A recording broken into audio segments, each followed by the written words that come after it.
আচ্ছা, কখনো কি ভেবে দেখেছেন যে দুই জাতি একসময় একই ভাষা, একই নদী, একই সংস্কৃতির অংশ ছিল, আজ তাদের মধ্যেই দূরত্ব? কেন? কেন ভারত বাংলাদেশের সম্পর্ক নিয়ে এত গালি, এত রাগ, এত ঝড়? এটা কি সত্যিই মানুষের সমস্যা, নাকি রাজনীতির তৈরি করা একটি বড় দেয়াল?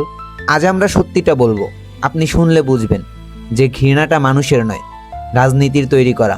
ভারত আর বাংলাদেশ দুটি আলাদা দেশ, কিন্তু মানুষের অন্তর। আশ্চর্যের বিষয় হলো, দুই দেশের মানুষ আজও একে অপরকে ভালোবাসে।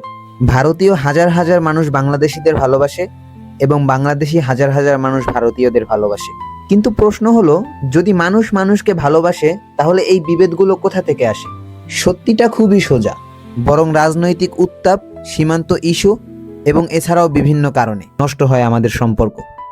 রাজনৈতিক বক্তব্য যতই উত্তেজনাপূর্ণ হয়, সোশ্যাল মিডিয়াতে ততই সমালোচনার ঝড় ওঠে।